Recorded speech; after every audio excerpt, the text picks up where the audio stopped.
Matemáticas financieras para no financieros, módulo 2. En este módulo vamos a ver conceptos muy sencillos, pero muy importantes que te van a servir para este curso o para otro más avanzado que tú quieras tomar o para cuando vayas a hacer cualquier tipo de operación financiera. Entonces vamos a mirar algunos principios básicos y dentro de esos principios el primero es el concepto del capital o inversión. El capital son tus recursos. En otras palabras, lo que tienes para depositar, por ejemplo, para ganar un interés o lo que te preste el banco. Cuando el banco te hace un préstamo, realmente lo que está haciendo es prestando parte del capital que tiene para hacerlo. El otro concepto muy importante es el del interés, que lo vamos a definir de una manera muy sencilla. Es el valor por el uso del dinero. Si tú tienes un préstamo, por ejemplo, que recibes del banco, tienes que pagar algún interés. Es como si el banco te hubiera arrendado ese dinero para que tú le pagues un interés que es como una especie de arriendo. Igualmente, si tú depositas un dinero para hacer una inversión en ese banco, el banco te va a dar un interés, pero en este caso será como un arriendo que te está pagando por el uso de tu dinero. Y otro concepto que también es muy importante para que puedas trabajar y comprender mejor los ejercicios de matemáticas financieras tiene que ver con la representación del dinero. Es muy sencillo. Haces una línea horizontal, en ella dibujas los periodos. Por ejemplo, vas a dibujar, en este caso, del periodo 0, que quiere decir el momento actual, hasta el periodo n, que pueden ser 5, 10, 100, etc. Lo importante es que no mezcles los periodos. Me explico. No mezcles años con trimestres con meses porque va a ser muy complicado poder entender de qué se trata el problema.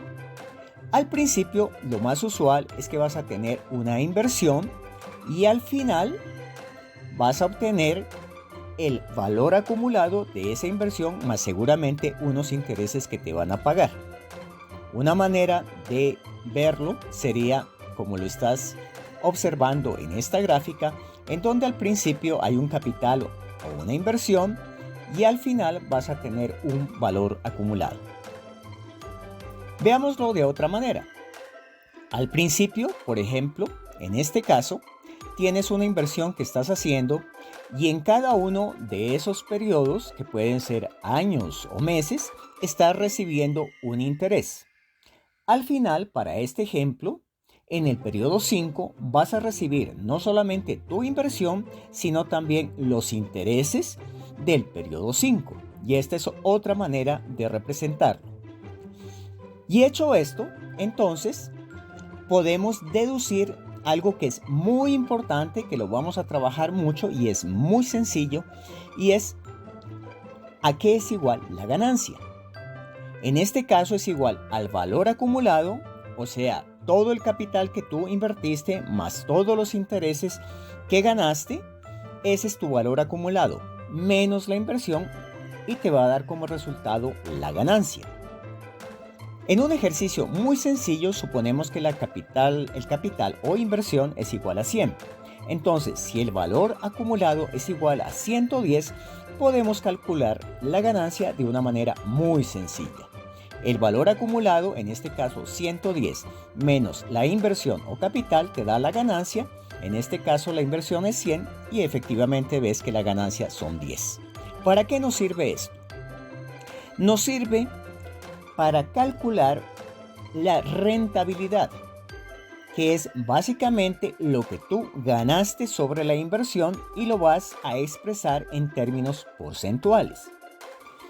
Este concepto lo vas a utilizar de aquí en adelante para cálculo de rentabilidades, para cálculo de rentabilidades no solamente en operaciones financieras, sino en otro tipo de operaciones como puede ser la venta de un auto, que ahora vamos a hacer un ejemplo. Y este concepto lo tienes que tener súper claro porque lo vas a utilizar permanentemente. Entonces, rentabilidad es igual a la ganancia sobre la inversión y lo vas a expresar en términos porcentuales. Entonces, En este caso que acabamos de hacer, tú ves que la ganancia fue de 10 sobre la inversión de 100 y te da una rentabilidad de 10%. Entonces, miremos otro concepto que es muy importante y es lo que tiene que ver con la rentabilidad y el tiempo. No es lo mismo ganar algo en un mes que en un trimestre o en un año. Veamos un ejemplo. Vamos a suponer que tienes un auto que compraste en $8,000, por ejemplo, y lo vas a vender en 8,400. Si nosotros queremos calcular la rentabilidad mensual, pues sencillamente sabemos que la ganancia fueron 400 sobre la inversión de 8,000 te da 5% de rentabilidad. La rentabilidad entonces en este caso anual la multiplicamos por 12. ¿Por qué? Porque hay 12 meses en el año y te da 60%. Ahora bien, si esa rentabilidad la hubiéramos obtenido en un semestre, entonces la rentabilidad anual sería 5% por 2 porque hay 2 semestres y eso te da el 10%. ¿Qué hubiera pasado si hubiera sido una rentabilidad trimestral? Hubiera sido exactamente lo mismo en cuanto a rentabilidad del periodo, o sea, 5%, pero la rentabilidad anual la multiplicas por 4 para dar el 20%. ¿Por qué hablamos en estos términos? Porque generalmente las rentabilidades del periodo se llevan a rentabilidades anuales simplemente porque es la manera comercial de expresarlo.